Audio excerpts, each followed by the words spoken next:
My name is Ryan Norris, and I'm one of the experts who is asked to speak about the U.S.-Mexico border crisis and give a bit of a brief history to our viewers.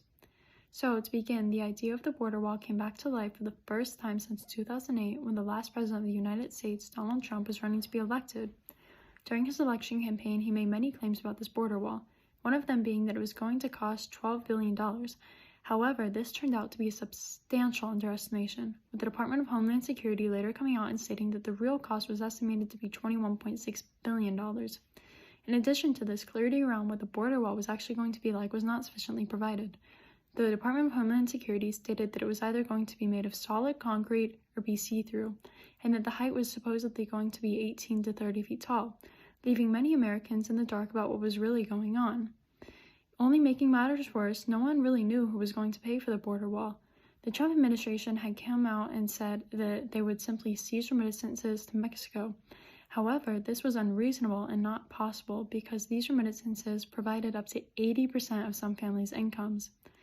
Adding to the general public's heavy disapproval of the border wall was its basis, that it was being built to stop illegal crossing of the border in relation to drug smuggling.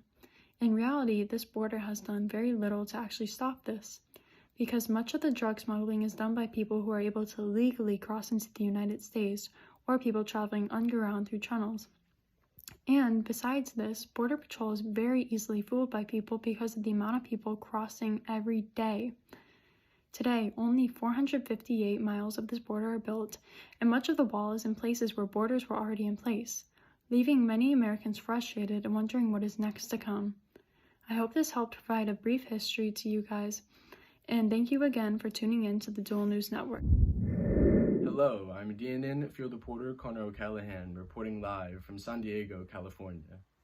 This U.S.-Mexico border dividing San Diego and Tijuana, Mexico has previously been a center of political debate, as a peaceful march quickly broke into a chaotic scene back in November 2018, when American border protection agents fired tear gas into a crowd. Despite these previous unfortunate incidents and lingering debates regarding the status and the morality of the U.S.-Mexico border, this problem has not quite yet been solved. Ma'am, what is your opinion on the U.S. border issue? I strongly believe that the U.S. is overwhelmed by illegal immigration, and people are coming to live and work here, but they ain't got official permission from the government, and they're taking advantage of our privileges and freedoms. So this is why I really support militarizing our border and making that border tighter, because we gotta build a wall. Thank you, ma'am, for sharing. Hello, I'm field reporter Junhee Lee from DNN. Hello, sir. How's it like working as a border officer? It's not very fun. So there's not enough people down here, and a lot of the reason for that is because of the immense violence of this border. There is a lot of cartel members and various people of that sort who are unhappy with us being here. I have seen a lot of my good friends actually end up deceased due to said cartel. Actually, one of my good friends actually just drowned on the border the other day. That was tragic. And there's really just not fun down here. Sir, do you think U.S.-Mexico border is effective enough to stop illegal immigration?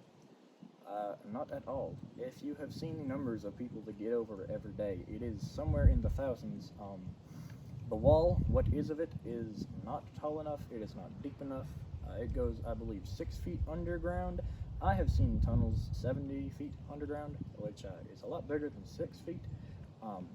People still, of course, obviously climb over it, and they go around it, and there's a lot of it. There's not a lot of it, I should say. There's a lot of areas where they can go around. There's a lot of areas that are unprotected entirely.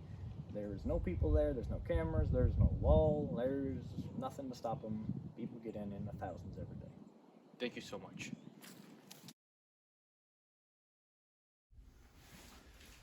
Hello friends, are you still worried about passing through the poorly secured border?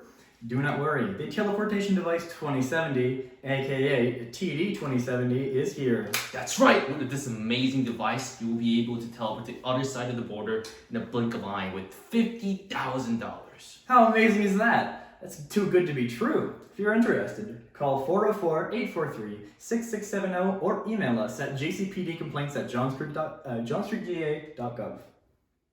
For more information, visit Johns Creek Police Department homepage. Teleportation distance can vary from 1 to 2,000 miles. Refund not available. Potential splinching. Obey. Never trust your own eyes. Believe what you're told. Ignorance is strength. Big Brother is watching you. Thank you. Hello, my name is John Doe, an expert on the US-Mexican border. Although the US-Mexico border has been a center of political debate and tragic incidents for the past couple of decades, the future is looking hopeful. During the global pandemic and numerous economic threats, Mexico and the United States government has collaborated on the key issues like the border management and supply chain flow. Especially after the new Biden administration in the United States, the relationship between the US and Mexico has been strengthened as the United States decided to reinforce and expand DACA and end the construction of the border wall, which became an unfriendly symbol between the two countries. Also, through the USMCS, United States and Mexico-Canada Agreement, the Free Trade Agreement, basically a modernization of NAFTA, illegal smuggling near the border is expected to reduce. For more information, please read my book, The Future of US-Mexico Border, 15th edition. Thank you.